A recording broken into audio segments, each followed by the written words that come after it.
Jacqueline Costa-Lascou, bonjour. Vous êtes directeur de recherche au SCNRS. Vous êtes aussi la vice-présidente du Cercle Condorcet. Or, Cercle Condorcet, on le connaît peu dans le grand public. C'est un cercle de réflexion qui voudrait en fait que chacun réfléchisse par lui-même pour se faire sa propre opinion. Parfait. C'est exactement ça. Voilà, on n'a plus rien à se dire. On n'a plus rien à se dire. On va peut-être quand même pas se dire au revoir tout de Non, suite. Alors, vous proposez aujourd'hui de réfléchir. L'un de vos thèmes favoris, c'est la laïcité. Vous avez du boulot, hein. Oui, surtout qu'on a l'impression qu'on recommence à zéro à chaque fois.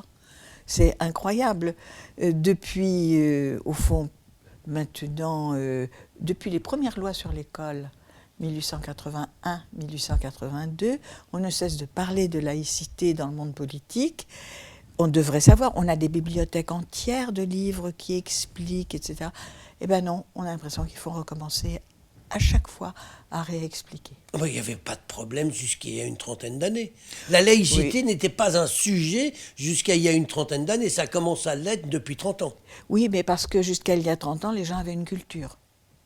Aujourd'hui, il n'y a plus de culture. Il n'y a plus de culture historique.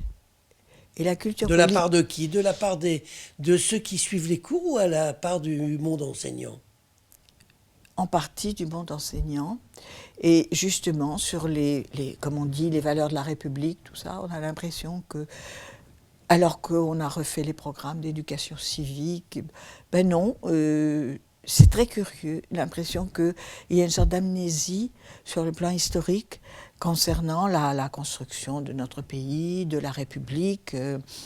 Voilà, c'est comme ça. Et puis, sur le plan politique, il faut bien dire que ça a explosé dans tous les sens. Donc, ce qui était tradition dans certains partis qui se réclamaient de la laïcité, je ne dis pas forcément qu'ils l'appliquaient, mais qui se réclamaient de la laïcité, on a l'impression qu'aujourd'hui, c'est un peu brouillé. D'ailleurs, finalement, actuellement, c'est l'extrême droite qui parle le plus de laïcité. Dites-moi, Jacqueline Costa-Lascou, le président de la République vient de rappeler quelque chose. Il vient de rappeler qu'il n'y a pas de délit de blasphème dans le droit français. Ou plutôt, d'ailleurs, il a dit qu'on avait le droit au blasphème, ce qui est une erreur sur le fond. Puisque le blasphème, c'est une notion juridique et ça n'existe pas dans le droit français. Ça n'existe pas dans le droit français. C'est ni un droit ni un délit. Le principe est simple, mais vraiment très simple, et c'est la loi de 1881, la loi sur la presse quand même, qui a effacé le délit de blasphème. Les idées, on peut en parler, on peut en discuter, on peut critiquer, on peut caricaturer, mais on protège les personnes. Donc on n'a pas le droit d'insulter, d'injurier les personnes à raison de leur religion. Mais les religions, comme n'importe quelle idéologie, n'importe quelle philosophie, peuvent être critiquées. C'est limpide quand même. Comment se fait-il qu'on en soit encore à des à peu près, y compris chez des personnalités qui devraient dire le droit? Attendez, qu'on en soit encore, qu'on en soit à nouveau. Parce que vous avez raison. À nouveau. Parce qu'avant, il n'y avait pas de problème. Non, il n'y avait pas de problème. Est-ce qu'on peut dire, est-ce que vous dites, vous avez le courage de dire que le problème ne vient que d'une religion aujourd'hui? Oui. Moi, ça ne me gêne pas. Non, le pape n'appelle pas à couper les têtes, hein. Les églises réformées de France non plus. Les évangéliques sont très mobilisés, mais ils chantent leur gospel, ils font leur propagande, si l'on peut dire, ils font du prosélytisme, ils ont le droit. Mais le problème, ce n'est pas l'islam, c'est l'islamisme, c'est-à-dire l'instrumentalisation politique du religieux. Voilà. On a un problème en France. Est-ce qu'on n'a pas agi par lâcheté pendant des années, par petits renoncements, quand on voit que dans certains quartiers de notre pays, c'est la loi islamiste qui prévaut par rapport à la loi de la République? Alors prévaut ou essaye de prévaloir quand même, ne leur donnons pas peut-être plus de pouvoir que ça. Il faut savoir aussi que dans ces quartiers, une majorité de personnes de confession musulmane sont surveillées, contrôlées, mais n'auraient pas du tout envie d'avoir cette vision très politisée, très offensive du religieux. D'ailleurs, ceux qui sont aussi offensifs sur le plan politique avec la religion, c'est très souvent des gens ignorants de leur religion. Ils font dire n'importe quoi à la religion. Oui, dites-moi une chose.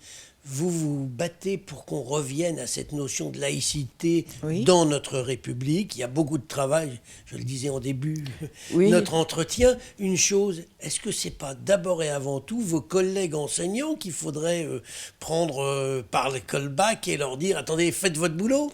Parce que c'est eux qui ont failli. Et vous avez totalement raison.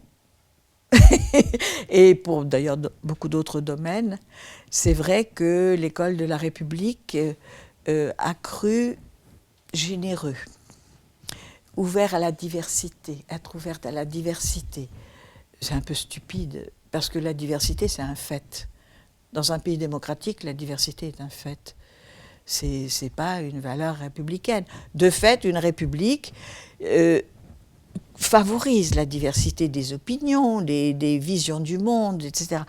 Non, c'est vrai que l'école a pour mission ce qu'avaient dit Jules Ferry, Ferdinand Buisson, et ce que l'on a su, vous avez raison, jusqu'à il y a 30 ans, à transmettre quelques principes fondamentaux, qui sont d'ailleurs des principes démocratiques, et en France aussi des principes républicains.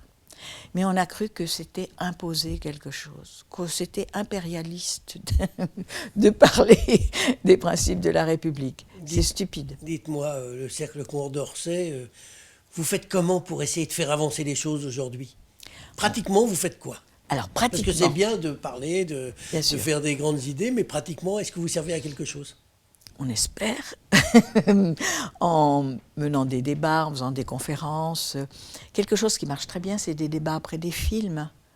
Par exemple, le dernier film que l'on a présenté à Caluire, c'était Papicha.